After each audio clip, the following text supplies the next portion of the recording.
Hi, Principal Matters listeners. This is Will Parker, along with my co-host Jen Schwanke, and we always start off with a Q&A.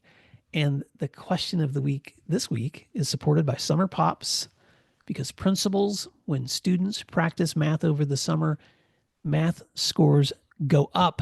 Easy, effective, and affordable. Check out summerpopsworkbooks.com. So Jen, why don't you tell us what Q&A we're going to be chewing on this week before we jump into our wonderful conversation with Jeff Jones. So this question is going to resonate with all principals, I think. The question is this: what strategies can help principals to maintain focus on long-term vision and direction in the face of daily challenges? And I know exactly what this question means, Will, but why don't you get us started? Well, I love this question because if you think about it, um, there's this wonderful story about a guy named Simon Kruger who was an Olympic cross country skier. And I remember watching him ski during I don't remember what Olympics it was. It was the Winter Olympics. And he fell down right at the beginning of the race. He's covered in snow. And I'm like, dude, that guy's out. He's out of the race. Well, then I'm watching it, and those races last forever. And like an hour later, I'm noticing he's like in the front of the pack again. And he wins the race. And afterwards, they ask him, how did you do that? And he's like, well, I switched my focus. I was covered in snow. Everybody's running over me, but I just got up and looked and thought, well, I got to get back to the finish line. I got to get back to the front if I'm going to win this race. And so I think about that because I feel like leaders like that. They're just getting beat up all day long, covered in snow. How in the world do they hold on to like the long-term vision when they have all this stuff that's immediately in front of them? So that's the visual that comes to my mind, Jen, whenever I think about that question. So your visual is a lot prettier than mine. Mine is of the binder I used to have on my credenza, where at the beginning of every year I would write my goals and I would share them with my leadership team. And then I put the binder away. And, I don't know, 11 and a half months later, I'd get the binder out and I'd be like, oh man, I don't even know what were my goals last year. So it's so incredibly easy to develop a long-term vision and then promptly forget it because there's been a fight, because there's been a political issue in your district, because you have a new assistant, because like who knows, right? It's so easy to lose focus. So here's the strategy that helps me. It's so incredibly elementary that I'm embarrassed to say it, but I put it on my calendar. I put it on my calendar once or twice a month, and it's a simple word. It's goals question mark, or actions, or think about this. I actually put it on my calendar and I make it a recurring event. Um, I started to do that in my current role because I kind of oversee our we call it a Journey 2030, which is kind of a 10-year plan. And I put it on my calendar to think about that once a month. And I am pretty religious about my calendar. When if something's on there, I do it. And so when I dedicate that hour, nobody else schedules over it because it's on my calendar, and I really do think about Oh, there's so many ways I could go with it. this question, but I'll add a strategy that works for me. And again, what works for you may be different. But I used to keep all of my notes digitally, and I did that for a really long time. And then at some point, I just went back to the old fashioned carrying a notebook with me and writing things down as I'm remembering them so I can follow up on it later. For that works for me now. I've been doing this for the last 3 or 4 years now. But in the very front of my whatever notebook I'm using, because I'll usually run through one every month or every 2 months.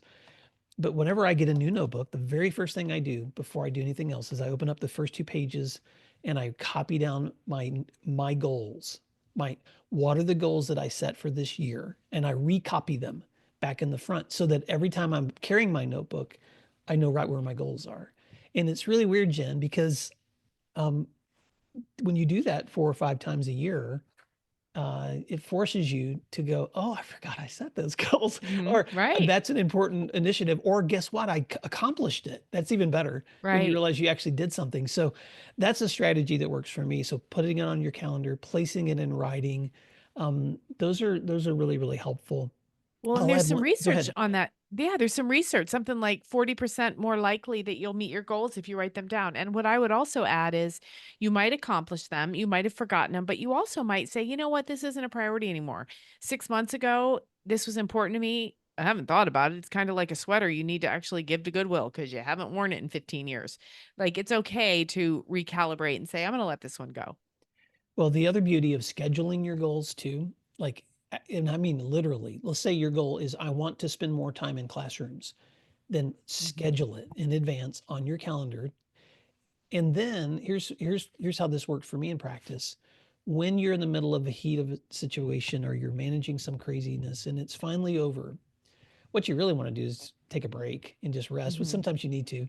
But a lot of times what I would do is immediately look back at my calendar and ask, what was that thing I really wanted to do today?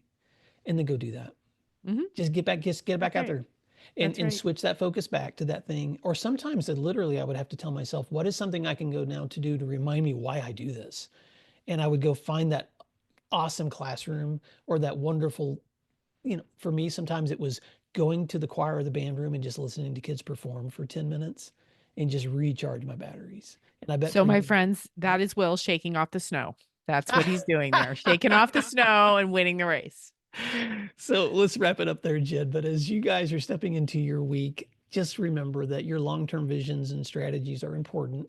So are the daily challenges, but you can switch that focus. But it happens a lot easier when you're intentional and writing those things down. Or one more piece I'll just add too, in having an accountability partner, somebody who can ask you how you doing on those strategies and goals. That can be really helpful too. Well, Jen Schwanke, as we step into this week's conversation with Jeff Jones, who's the CEO of Solution Tree, I'm just really excited for listeners to get to hear this conversation about the lessons he's learned in leading that amazing organization. Actually, since the time that we recorded this, he's announced his upcoming retirement in March. So I'm really glad listeners get an opportunity to meet Jeff in this setting. Until next time, you can always check out the free resources that we have at my website at williamdparker.com. And Jen, how can they find you? They can find me at jenschwanke.com or email me at jen@jenschwanke.com. Principal Matters Podcast, episode 429.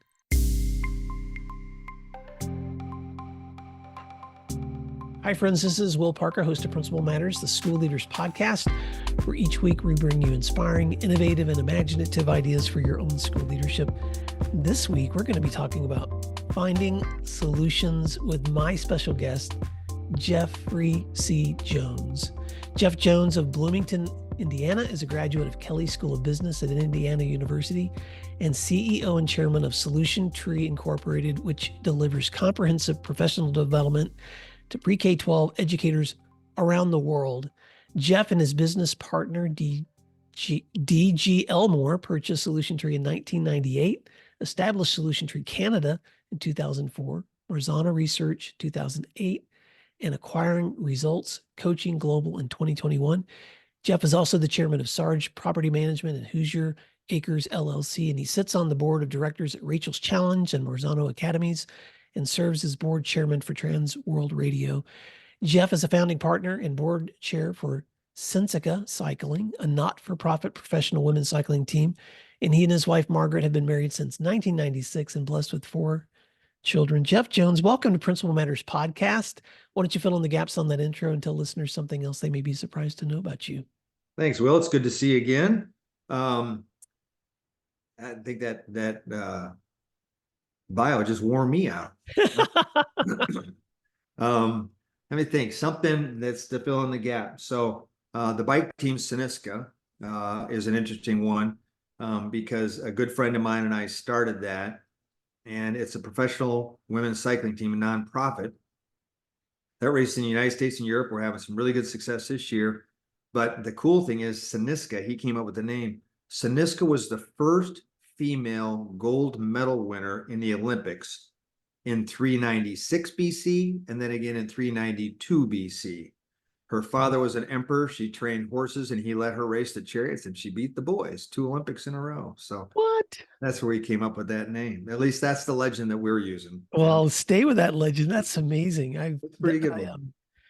Just on a side note, because we're going down this road, I'm reading a book right now called Britannia's by Alicia Albania. It's not sitting in front of me, but she's a journalist and researcher, an amazing author, and she's traveled to all the outlying islands around the UK and just kind of dove into their history. And so much of the history of those islands goes all the way back to Roman invasion or the Neolithic time periods. And almost in every single island she's on, she'll find some legend or myth connected back to the women also on that island. So now I've got another one to add to the list of legends throughout history. The first time that we met, we were talking off the recording before we started, was in Edmond, Oklahoma, when you were there along with the Solution Tree team doing some amazing professional development. And just for listeners, in case they don't know, my second book, Messaging Matters, inspiring students, motivating teachers, and reaching school communities, was done with Solution Tree Press. And so being a part of this small family is just an honor for me to sit in the room with you. But one of the reasons that I wanted to bring you into this conversation, Jeff, several reasons. First of all, I'm just such a big fan of the resources and the products and the books and the PD that you guys provide. And second, I've been a big fan of your podcast, which you were doing a lot. It's called Schoolhouse, I believe. Inside the treehouse. Inside the treehouse. See, I should have gotten the title. There you go. No, that's Inside good. the treehouse.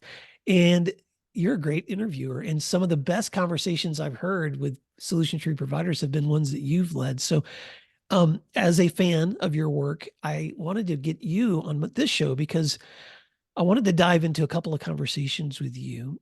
One about the work you're doing Solution Tree, but also about the work you've seen other leaders do. So let's start first with, although you have your hands in lots of other ventures, Solution Tree is known worldwide for its commitment to professional learning communities and professional development. Can you share your story? What inspired you to step into this work as CEO of Solution Tree? Yeah, so it's I'll just try and give you the cliff notes because I could talk through the whole podcast about how this got started. But DG Elmore, as you mentioned, is my business partner, and he's been a dear friend for years. In fact, he performed the wedding ceremony for my wife and I back in '96. We bought Solution Tree in '98. We had our first daughter, Charlotte. We have 4 children, girl, boy. And we did the Lion King thing, where you bring the baby back and you hold it over your head and you show all the world this cool thing that I've created. I'm like the first person to ever have a baby. And so we were at their house and he and I were having breakfast. And he has 6 children that were running around the house. And he asked if I wanted to buy this little company called National Educational Service. He was going to buy it. And he told me about it. And this is what he's looking for. And I said, no, I'm not really interested. We lived in Lexington, Massachusetts. Baby was born. I had a good job. So he said, well, just take a look at the information, take a look at the company, see what you think. So I looked at it. It's a feel-good company. So we talked some more and I said, yeah, I'm not sold on it. And so anyways, long story short, after 2 no's, I talked to my wife about it and we agreed to give it a shot. So we packed up and moved back to Indiana. She's from the East Coast. We're living in Massachusetts. I told her 5 to 7 years and we'll sell the business and move back to the East Coast. And it's been 27. So I'm a little bad on my math. But the business was what a lot of people do when they sell businesses. They harvest off all the cash that they can, which is logical. They don't put any money in research and development or new product, and you patch all the cracks in the walls. And so we bought it. There was no money. There was no new product, and the cracks were all pretty well patched up. So it was a struggling little business, to be honest with you. And the previous owner wanted to get out of the operations. It's just nothing that he liked at all. So a book came out a month before we bought the business called Professional Learning Communities at Work by Rick DeFore and Bob Aker. And before I moved back to Bloomington to work with the previous owner and kind of get integrated into the business, I read that book and I thought, this book makes sense. If I can understand it, educators can understand it. If I can understand it, I can market and sell it. And one thing, Will, that I consider myself is that I am the most average human being in the world. I mean, yeah, I'm 5'9"-ish. I'm a little bit taller than 5'9", 160 pounds, brown hair, used to be brown hair, blue eyes, born and raised in the Midwest. My dad owned a small business. My mom was a stay-at-home, lived on Indiana Avenue in LaPorte, Indiana. I went to all public schools my whole life. And my name is Jeff Jones, for goodness sakes. You can't get any more average than that. So I see the world through the eyes of an average person. And so if I understand it, then I think more people will understand it too. So I became friends with Rick DeFore and Bob Aker, the authors of Professional Learning Communities at Work, that August, where we had a conference, a small conference with 90 people at it. And that just kind of built our friendship and relationship together. And Rick has since passed. But Bob and I are still friends, good friends. I talked to him just this past weekend when Tennessee beat Indiana in baseball, and they're going to go to play Evans, so we have a lot of good friends. So it all started with that. And the company was built around professional learning communities, at which one point it was over 60% of our business, because we were trying to get other authors and so forth to publish with us, and we had to prove that we could do it. It's a much smaller percentage of our business now, but I used to be the MC at all the conferences. We had one conference and went to 3 conferences, and we do 6 conferences, mainly for cost, and for 2, I wanted to see what's going on. And one year I took the binder that we gave, their 3-ring binder with the clips. Remember those? Yep. And I sat and listened to all the keynotes, went to breakout sessions and wrote notes in it with the same binder 6 times in a row. Came back to the office and we had a company retreat, and it was called What I Learned on My Summer Vacation. And so we started to implement the practices of professional learning communities inside Solution Tree, which the practices of PLC came from business and were implemented into education. So then I kind of took it and morphed it from there back into business. And that's how we have grown the business. We've had 2 years where we weren't bigger than the previous year. One was in 2012, which came off the heels of the financial crisis and the funding that was given to schools. It ran out. There was a funding cliff. And the second one was COVID. And then the next year after that, we were ahead of the year before. So we just grown by rinse and repeat, just doing what we're doing as well as we can do it. Well, I want to back up to a couple of things you said. First of all, Rick DeFore and Bob Aker, just both legends in the work of education and education leadership. I love it that Rick's high school is still a place where people go even now to visit and learn. And of course, Rick and Rebecca both were just legends in the work that they did too. If you don't mind, because we're walking down memory lane, I'd love to go back to those first conversations with Rick and Bob. And what was it like for them to have someone step in and say, hey, I see the value of what you're doing. Let's see if we can expand this circle even bigger. Because, I'm sure at that point, there was a limit on the amount of availability that they've had. And now their work is literally worldwide. I'm not exaggerating the scope of the work you guys have done. So take us back there for a minute. So this is a fun story, actually. The first time I met Rick and Bob was in Tremblant, Canada, where we had our PLC Institute. Why we're in Tremblant, Canada, I still am not quite sure why that's where the Institute was, except that the previous owner spoke French. So it seemed like a good idea, I guess. So Bob calls me up into my hotel room. We're in the same hotel, obviously. He calls me up in his, beautiful Southern accent, says, Jeff, Rick and I'd like to have a beer with you before dinner. We got a question. So sure. So we go down and meet. And so they basically had a problem, and they pulled out their royalty check or their royalty statement. And they had sold 6,000 books, and it basically said they owed us money because of the way they calculated the royalties. And I said, well, wow, this is a bad idea. So I said, we'll fix it. I'll go ahead and fix that. And then came back and realized we needed to fix a lot of authors' royalty structure. And it wasn't, the previous owners weren't doing it to be mean, but like I said, operationally, they just were trying to figure out how to make a living and do things right. So I paid them back royalties for the year. And one of our guiding principles, our core values at Solution Tree is integrity, period. And so it's our integrity, to be honest with you. So we're transparent with everybody about how we do the royalties and so forth. So that was the first one. Then I asked Rick, I said, we'd like to make a video series about professional learning communities, which are 3 videos and a clamshell with a facilitator's guide, VHS tapes, and you send them out. And he said, well, I'll do one, but I can't have it hurt my professional development because I need that because that's the money I'm saving to send Matthew to college. And I said, if the video starts eating into your professional development, we'll stop producing it and I'll stop selling it. And I said, you have my word on it. He said, okay. Well, the video did nothing but enhance that. But it's making promises that you can keep. Don't make promises you can't keep. And that's how we built a relationship.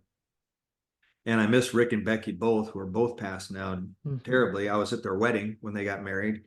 I can tell you that it was 22 years ago because we took our youngest son in a car seat to the wedding. He was a brand new baby. So who's now a 22-year-old college senior. But that's how we started the relationship and built the relationship.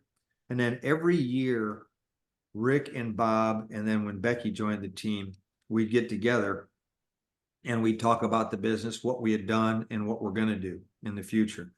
In fact, when Rick was retiring from Stevenson, Adlai Stevenson High School in Lincolnshire, Illinois, I went up to Lincolnshire and in his office, and I handed him a 2-sheet piece of paper, front and back on one side and halfway down on the other side. And it was titled Life After Stevenson. And I listed all the things that we can do to grow the business. And he says, I'm retiring. I don't want to do all this. So, well, let's just talk about what you do want to do and just realize that all these things on here will do. You just have to participate, whether it's writing your book or doing events or building PD and so forth. So it was a partnership between Rick and Bob and I, as much as anything, where we designed how we were going to grow the business and what we do. So I'm talking too much maybe, but here's a brief explanation about how Solution Tree works. We're really an agent for authors. So, Will, if you came to me and said, and I'm sorry you didn't have a really good publisher for your first book, but I'm glad you found one for your second. If you came to me and said, I'm the best teacher in the country for autistic kids K through 3rd grade. I speak 100 times a year. I make $10,000 every time I speak, so I'm grossing $1 million.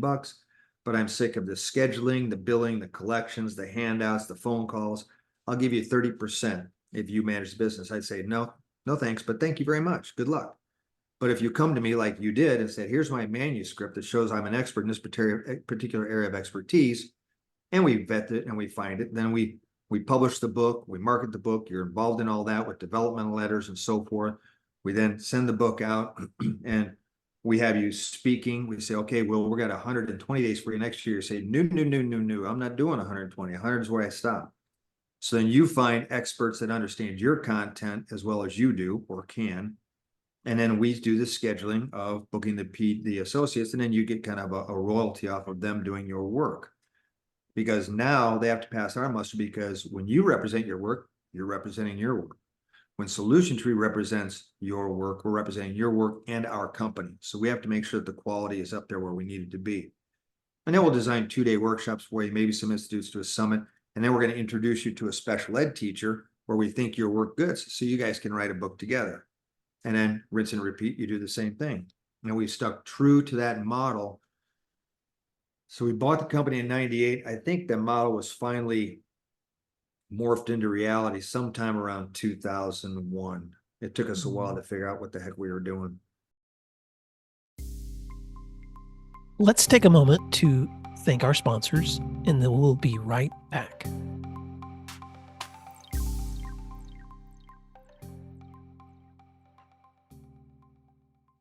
Everyone talks about the power of data-driven instruction, but what does that actually look like? Look no further than IXL, the ultimate online learning and teaching platform for K-12. IXL gives you meaningful insights that drive real progress, and research can prove it. Studies in nearly all 50 states show that schools that use IXL outperform other schools on state tests. Educators who use IXL love that they can easily see how their school is performing in real time to make better instructional decisions. And IXL doesn't stop at just data. IXL also brings an entire ecosystem of resources for your teachers with a complete curriculum, personalized learning plans, and so much more. It's no wonder that IXL is used in 95 of the top 100 school districts. Ready to join them? Visit IXL.com/PM to get started. You're listening to Principal Matters, the School Leaders Podcast. Wow. So I want to back up to one other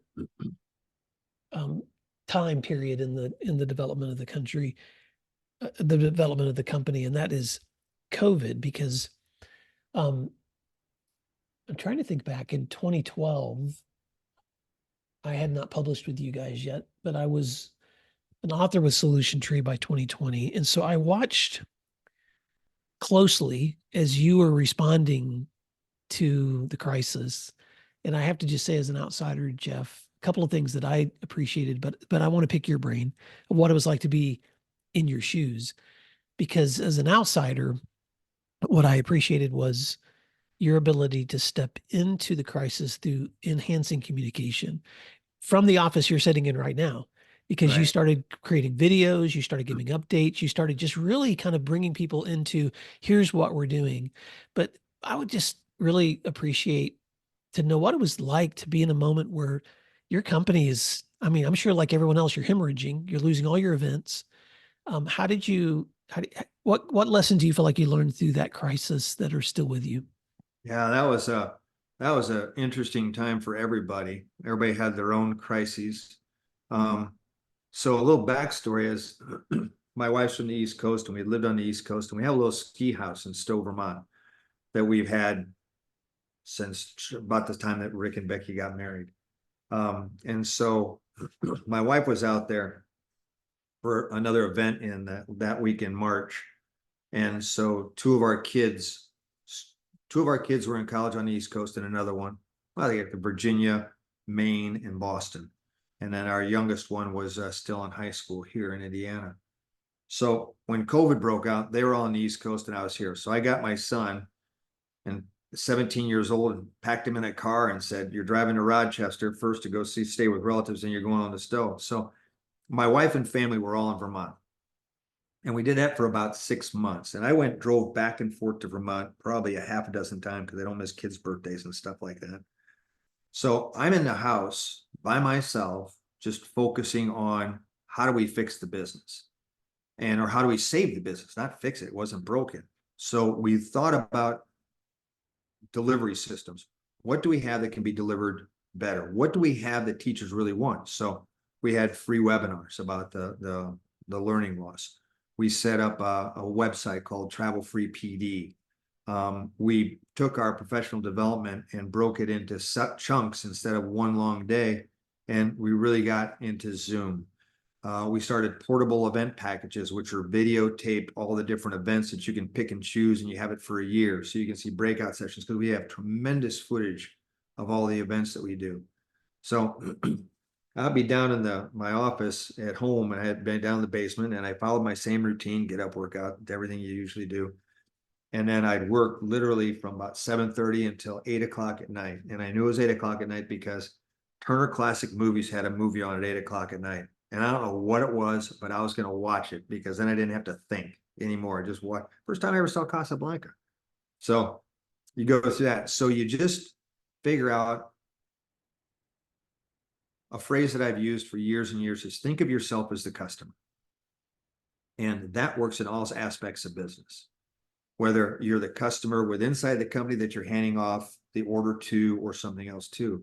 But if you put your hands in the seat of a teacher and that, what does a teacher need right now? They don't need somebody trying to sell them something. They need a solution that can help them with the current problems that they have.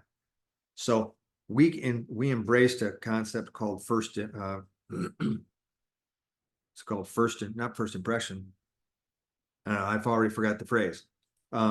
But it's basically that when it's time to purchase something, or when it's time that you can actually decide, here's what you need, they already think of us because we've been their friend through the whole process. So you basically scrap the whole concept, a business concept of making money, and you do a concept of how do we help these poor educators who are getting beat up from parents, from newspapers, from legislators, from the media, from kids. How do you help a teacher who can't get kids to even log into their Zoom meetings and stuff? How do you take care of the learning? First position, that's what it's called, first position. So when you take it and think of yourself as the customer, it gives you a whole different perspective on how to solve problems. The problem was not us making a living or making a profit. That was out the window. It wasn't a top priority at all. Problem is, how do you help these poor educators? And so that's how we went about it, the whole business. And I my love that. business partner drove out to my house one day just to come see if I was okay, because it's like I was like a hermit in there, and I think he was afraid I was going to be sitting on top of the roof of my house playing a trombone or something. But So Jeff, what I love about that is what you said as you wrapped up that time period, scrapping making money to help educators meet their needs, which you mentioned these two values earlier: integrity, period, and making promises that you can keep. So I want to, it's a great segue into my next question, which is, in addition to leading a company that has been so successful in doing exactly those things, you've also spent a lot of time with educators. And so in my work, as a former practicing principal and as someone who supports leaders and coaches leaders and works with leaders, I get a side-by-side view often in their work, but you've stood beside leaders in all kinds of contexts, and for a very long time. And so I wanted to ask you, as a leader among leaders, what lessons have you learned that have helped you? First of all, I want to talk about that have helped you in the way that you serve others. And then I'll ask a second question about advice you would give to new leaders. But first, I just want to sit on your own leadership, because you lead an organization that provides a lot of professional development and care for others, but you're doing it side by side with leaders. And I know, I'm imagining in the work that you do that involves a lot of strategy, a lot of operations work, a lot of tactical work. So I know you could write a book on this, so you can take this whatever direction you want, but I'm just curious, what are some of those takeaways for you as a leader among leaders to provide those kinds of services? so I've been really blessed in this job, as you said, to work with a lot of great educators, but even more so people like yourself who have spent their life writing books on specific areas, and we've done leadership. Doug Reeves has become a dear friend of mine, and a great friend. Bob Marzano is in the top 10 list of friends that I have. When he and I started Marzano Resources 15 years ago. Rick DeFore, like I said, so I go to Rick's house. Bob and I went to Rick's house, and they moved or I guess I was better by myself on this time, but he moved the hospice bed into his bedroom. And so I'm sitting next to him, and he says, I got a request for you. I said, okay, anything you want. And one of the requests was, would you be kind of oversee my celebration of life, kind of be the person, the master of ceremonies, if you will. And I said, well, two things, Rick. One is, absolutely, I'll do whatever you ask me to do. And two, I thought you liked me more than that, but you become great friends with somebody in the good times and the bad times. So that's where I've been blessed, and watched their leadership, how they've survived struggles and how they've persevered. And great researchers like Bob Marzano, who once told me, and I had t-shirts made out of it, he said, meta-analysis is just a fancy way of saying quantitative synthesis. That, I don't even know what quantitative synthesis means, but so first of all, it's becoming an expert at your trade. And that's what I see in authors like yourself, Will. I mean, what a great professional career you had before you wrote the book that you published with Solution Tree, and that you've had since. So you become somebody who wants to be great at their own profession. So because I can't write a book, I'll never write a book. I can't do the things in education. I've never been an educator. I worked in 3 universities before I did this. So I know higher education, I know regular education. But you figure out what your wheelhouse is, and then you develop it from there. One of the things that we did at Solution Tree when we had that retreat, and then the next year's retreat, is we wrote our mission, vision, values, and goals. And we wrote those, I think, in 2005, and we still hold true to those same mission, vision, values, and goals. And we learned that from professional learning communities. And our core values are passion for our purpose, dedication to quality, develop individual potential, profitable growth, because you have to have profits to have growth, and integrity, period. So you have to know what your values are, and you can't, and we recite our mission and vision out loud before every leadership and department meeting that we have. Wow. So I love that. I think that answered your question. Yeah, it does. And I'm so glad you said that because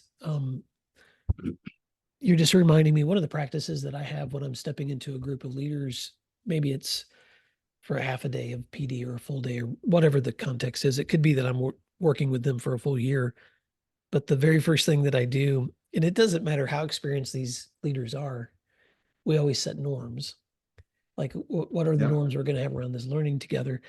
And in some ways, it might seem, I don't know, unnecessary. These are all educators, but I just can't help it because, and usually even partway through the day, I'll stop and say, okay, back up now. And let's talk about the practices that we've been employing to learn together. Because there's just something powerful about doing exactly what you said, which is if we're not modeling the values that we teach, then I don't think we're really I don't think we're really living out the example that we need to. Right. The follow-up question that I have for you is one that you may or may not feel comfortable answering, but I want to ask it this way anyway. I want you to just pretend for a moment you're getting to sit down to coffee for a few minutes with a young leader, or maybe someone just stepping into a new situation. In my case, my listeners are often going to be stepping into leading in a new school setting or a district setting. And I'm just curious if you could give them some things to keep in mind in new environments. What would be those one or two things, Jeff, that you would tell a leader to keep in mind just based on the years you've had in leadership? So a couple things, if I can, Will. The first is servant leadership. Figure out what servant leadership means to you and be that servant to the leaders. Be a leader like that. If you think you know everything, then you probably don't know anything, right? So you need to put people or give people opportunities to lead, delegate authority or responsibility, however you want to phrase it, and then step back and let them do it. For one, there's a lot of young leaders who want opportunities to show that they can be leaders. So this not only takes it off of your plate to try and do everything, it gives them something to do, and you have to trust but verify. I mean, you trust that they can do it, verify, give them guidance on what you want, be very clear on what you want done and how you want it done. At least the guardrails, give them some autonomy so they can do it their own way. But you have to, as a leader, you have to learn to delegate things off. If not in education, they will let you do everything and you will implode.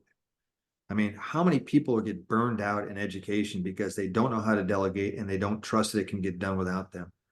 I was told once, if I give up 100% responsibility for this particular task and they only do it 80% as well as I did it, I just got 100% of that time back with 80% achievement.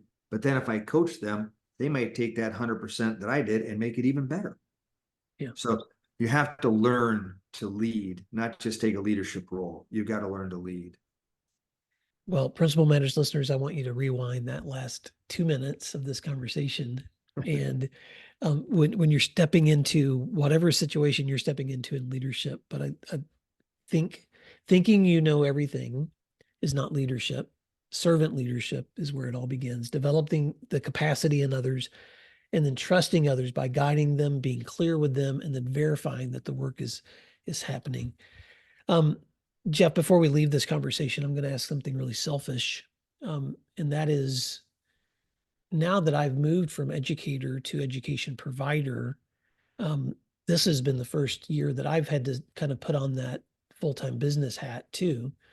So I'm going to guess that that same advice that you're giving to those education leaders, you've had to practice in the work that you do there in Solution Tree too. And so, so this is a selfish question because I'm just so curious. You guys have an enormous team of people now. And so how do you guys manage holding on to that kind of clarity of vision and mission and purpose with that many people that you're serving and leading? First of all, we repeat it all with boring redundancy.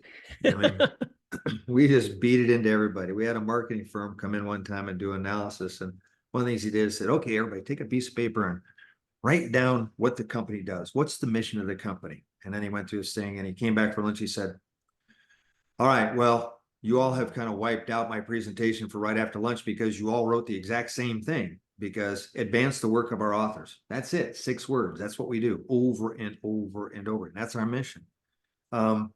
So it's interesting because at one point, and I've got a picture in the office, that we had our staff retreat, and it's me and 7 women. That's it. That's the whole company. Everybody else thought we were going under, left. As Rick DeFore said one time, they're leaving for medical reasons. They're getting sick and tired of working for me. Whatever the reasons were, we had 7 left. Now we're just about to break 400 people.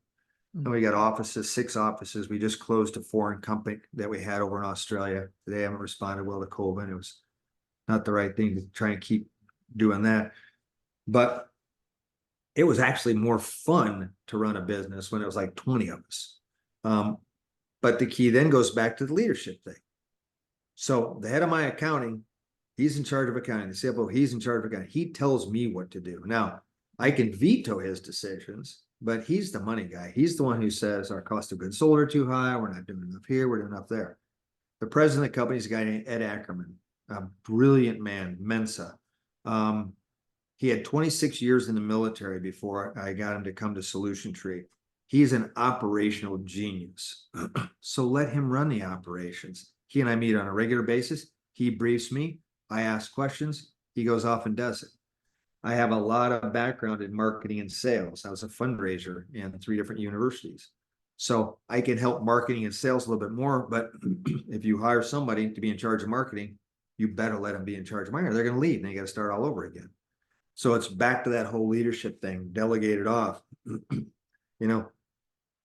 We need good legal counsel because we have a tremendous amount of PD contracts and stuff. We're not a litigious company. We don't sue anybody.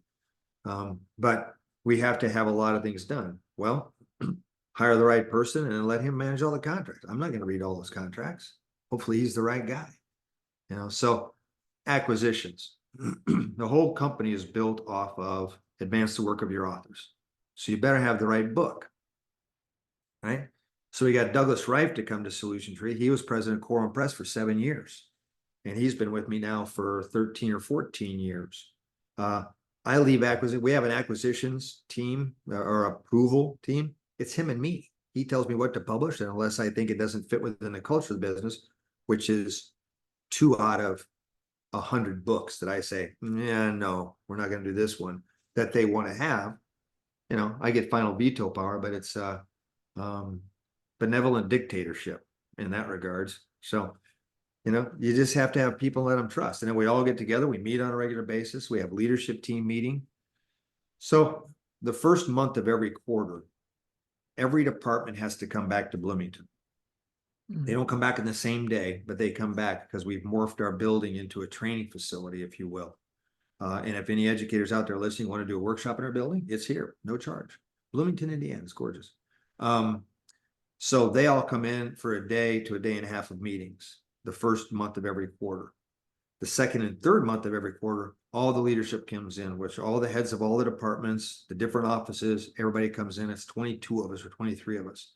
And we get together for a full day of meetings. The agenda's there. We go over our key performance indicators, which are called KPIs. We go over our strategic plan, which is a 3-year plan. We go over that every month. We don't write it, put it on a shelf, dust it off at the end of the year. We go through it each and every month. We go over the financials. Everybody knows where we stand financially. There's no secrets. Anybody in our company can see the financials. They just can't see other people's salaries. So the full transparency. As Mama used to tell me, if you don't lie, you don't have to remember anything. So we don't have any secrets. So it's a lot easier to manage.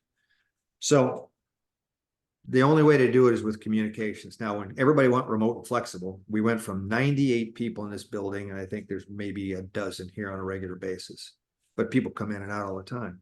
So you have to keep communications open. You have to have those department meetings. I mean, we live on Zoom, all of us. So, and how it'll be, a lot of people are telling their staff they got to come back in the buildings. It's not like a school. Our teachers don't live in this town. They're all scattered. I had a woman who just spent the last 2 months in Brazil, where her husband's from. She did her work there on the same time zone. So, Well, yeah, it's been a challenge, but it's working. Yeah. Well, what I love about that strategy is, again, there's so many great practices there, Jeff. And as we wrap up, I just want to say a couple of things. First of all, on behalf of someone who's been the beneficiary of the authors, the solution tree has advanced, and the professional learning that solution tree has offered, thank you. Because I know that when you think about people like Doug Reeves and Bob Marzano and Anthony Muhammad and so many other authors that I can mention who have done great work with Solution Tree. Or if I go to an event and Mike Mattis is inspiring me,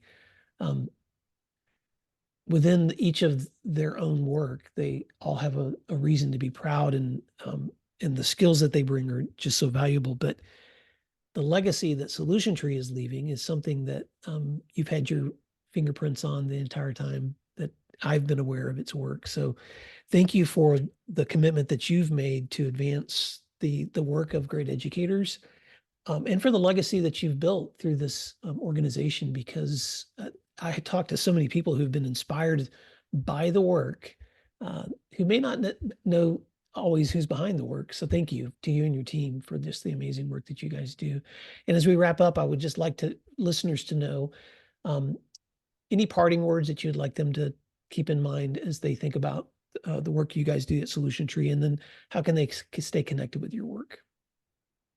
Wow. So the work we do at Solution Tree, you can find all that on the webpage and search it. And I guess more so than that, what I would say, if you're going to do professional development, there's a few things that you need to do before you hire anybody, because funds are going to get tighter now. One is make sure that the people that you hire know what the heck they're doing. Ask for track record, ask for examples, who's done it. And then if they're going to send you a consultant, make sure that consultant has done the work as well. That it's just not some hired gun off the street that they're paying a royalty or a fee to for an independent contractor. Read this manual, go present this thing like it's an Excel spreadsheet presentation in a Holiday Inn conference room. But check the quality and verify, because there's so much opportunities out there to acquire a vendor or a consultant to do it. Make sure you're hiring the right one. It doesn't have to be us. I mean, Solution Tree cannot do all the professional development in the country. Solution Tree cannot put on all the events. We cannot have all the consultants. We can't publish the books. The CEO of Sage, which owns Quorum Press, is a good friend of mine. I've sent things to him and I said, hey, you guys need to focus on this because we're on it together. I've spoken to ASCD. I've spoken to Learning Forward. Here's what you need to do, or here's what we're doing. Do what you wish. I'll tell everybody what we do and how we did it. I'm not necessarily going to tell you what we're going to do, but I'll tell you everything that we have done. So just trust and verify. Again, I said that phrase earlier. Make sure, check your references, whoever you hire, and make sure they know what they're doing, because there's nothing more important than educating our population. It is the future of this country. There are lives to be saved if we do it properly. I mean, we're saving kids' lives. We're saving communities. The community needs leaders. Every community does, where it's the community of your home, the community of your town, the community of your county, of your state, of the country. And they're coming from these kids that are in our classrooms, each and every one of them. So it's kind of important work. So make sure that whoever you hire is going to help you the way you want helped. Well, Jeff Jones, I want to say thank you on behalf of Principal Matters listeners for giving us this time to learn from you and to learn more about what Solution Tree is doing. And just so my listeners know, Solution Tree is not a paid sponsor of this podcast. So this is not a sales job. This is Will's curiosity finally getting satiated by an opportunity to sit in the room with Jeff Jones and pick his brain. So Jeff, thank you. And Principal Matters listeners, I will put links to Solution Tree's resources in the show notes and encourage you to reach out. Jeff, as you wrapped up, trust and verify. I'm just going to say one other quick story. When I was looking at the book that I ended up doing with Solution Tree, I remember a friend of mine at the school level, at district level, telling me just how much she admired Solution Tree as a provider of professional development. And I won't tell you who, but there were you guys and one other group were reaching out to me about the possibility of that book. And I was so happy to go with Solution Tree because of its reputation and its integrity. And so thank you for this opportunity. Principal Matters listeners, thank you for doing what matters, and we'll talk to you again soon. You can find free resources like this one at williamdparker.com. Subscribe for our free weekly newsletter, which contains bonus material, and also check out the links for Grow Academies, Masterminds, Executive Coaching, and Keynote presentations from my books, as well as from Principal Matters Associates. You can find out more under our speakers tab at williamdparker.com. Thank you for learning together, and thank you for doing what matters. Principal Matters.